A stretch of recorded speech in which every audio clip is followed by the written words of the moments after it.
Luna balapan. Malam itu, Brans benar-benar tidak bisa tidur. Berkali-kali dia melirik ponselnya, berharap ada balasan pesan dari Luna. Tapi ternyata tidak ada sama sekali. Dia pun tidak paham kenapa pikirannya justru melayang pada gadis itu. Seharian penuh di dalam otaknya hanya ada nama Aluna. Sial, umpatnya lalu melempar ponsel ke sisi kasur yang lain. Dia benar-benar kesal sekarang. Gadis itu selalu saja berani menantang, bahkan meremehkannya. Dan ini dia anggap sebagai tantangan karena Luna berhenti bekerja tanpa sepengetahuannya. Gadis ini geramnya lalu berdiri dari kasur dan meraih ponsel. Dia tidak bisa tinggal diam saja. Dia harus menemui Aluna, memarahinya bila perlu, mengangkatnya agar tidak bisa pergi. Enak saja meninggalkan pekerjaan dengan begitu mudah. Apa dia tidak berpikir jika banyak sekali orang yang mengantri menjadi penjaga Stella? Brans keluar dari kamarnya. Saat yang sama dia mendengar suara cekikikan dari kamar bioskop miliknya. Ya, di rumah ini dia tinggal bersama keponakannya yang brengsek itu. Sementara orang tua Riz berada di mansion. Dia di sini karena melanjutkan sekolah yang sialnya tidak kunjung selesai. Brans mengambil di kamar itu. Dia membuka pintu lalu menyalakan lampu. Dan terlihatlah Riz yang sedang bermesraan dengan kekasihnya. Bisa kau pelankan suaramu? Kalau tidak, akan kusumpal bibirmu, Riz, ucapnya dengan tajam karena suara mereka sangat mengganggu. Ups, sorry paman. Riz mengangkat ibu jarinya, mengatupkan bibir ketika mendapati Brans berdiri di ambang pintu. Pamanmu kenapa?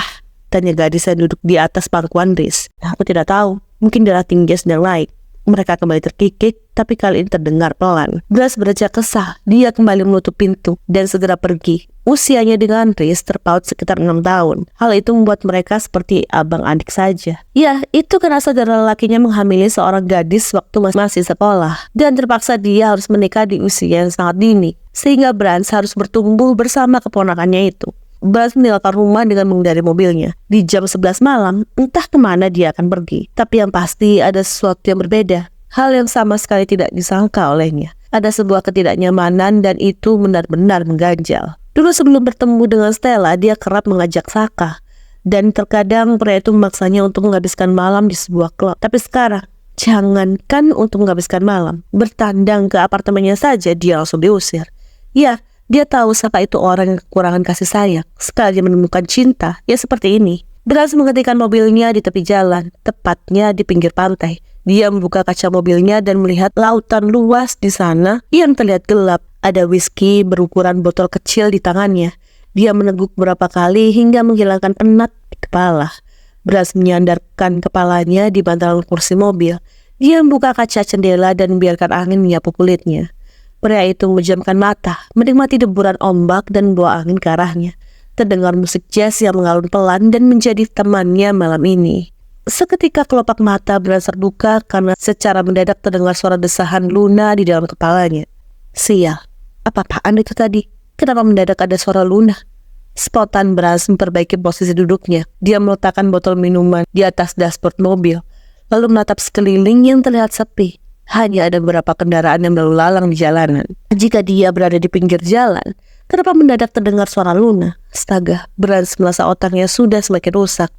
Dia mengusap wajahnya dengan kasar, mengumpat kesal karena tidak menduga hal seperti ini terjadi. Benar-benar menyebalkan. Di saat dia merasa ada yang mengganjal di hatinya, kenapa malah suara Luna terdengar gitu nyaring di telinganya? Dan yang paling menyebalkan, kejadian malam itu selalu terbayang di kepalanya. Bagaimana dia merasakan sensasi nikmat ketika sedang bercinta dengan Luna. Sial, dia bahkan merasa sangat ketagihan. Karena terlalu kesal dengan pemikirannya sendiri, Brans memilih untuk meninggalkan tempat itu. Entah kemana dia akan pergi, tapi yang pasti dia ingin menenangkan diri. Dia sendiri tidak tahu kenapa Luna menghindarinya sejak kejadian itu.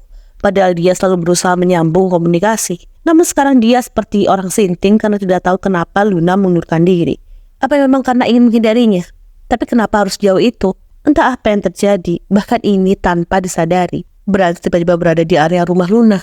Namun dia memarkirkan mobilnya cukup jauh dari kediaman gadis itu. Pandangan Brans terus tertuju ke sana, memperhatikan rumah bertingkat itu dengan seksama.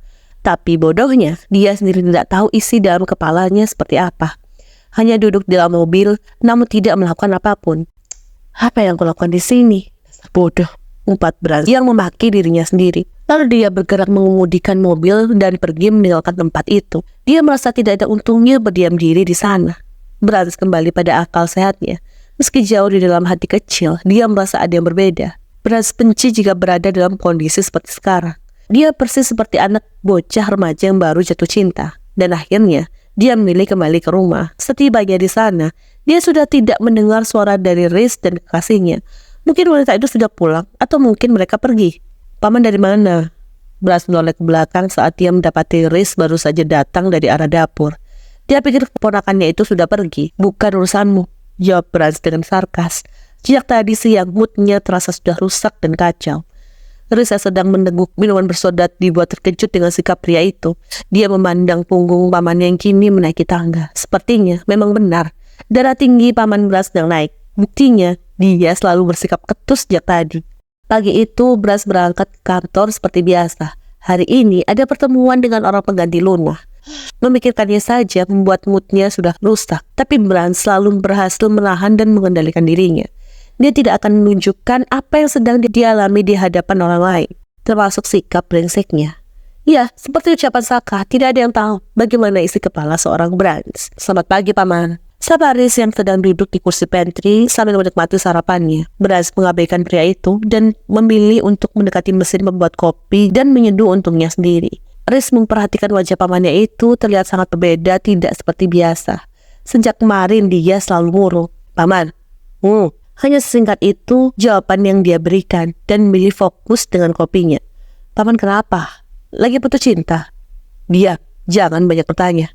Langsung saja Riz mengatupkan bibirnya dengan rapat. Jika sudah berada dalam mode seperti ini, itu artinya jangan mengusik Brans.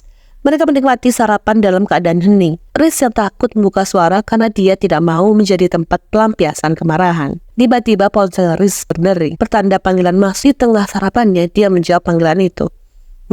Kenapa? Dia berbicara masih dengan mengunyah roti yang masih dilapisi selai itu. Ya, aku tahu. Aluna maksudmu kan? Mantan kasihku. Mendengar nama Aluna disebut, diam-diam Brans melirik ke Riz yang sibuk berbicara dengan temannya. Dalam situasi seperti ini, entah kenapa jiwa penasarannya mendadak menggebu-gebu. Hah? Kau serius? Malam ini dia balapan? Brans semakin menajamkan indera pendengarannya. Dia terus memincingkan mata ke arah Riz yang masih tidak menyadari hal itu. Ya Tuhan, aku sudah lama tidak bertemu dengannya. Jadi malam ini dia balapan ya? Baiklah, aku akan menunggunya nanti malam. Dia tidak akan bisa menghindar dariku. Aluna balapan?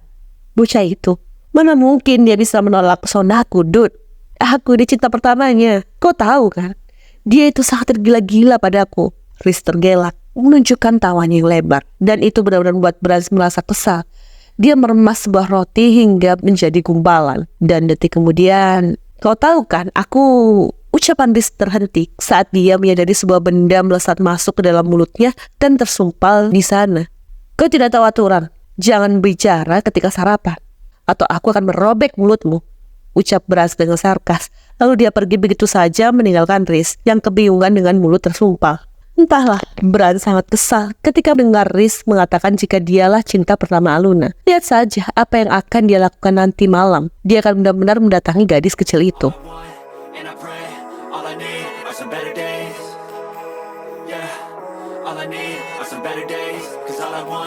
And I pray, I believe in the better days.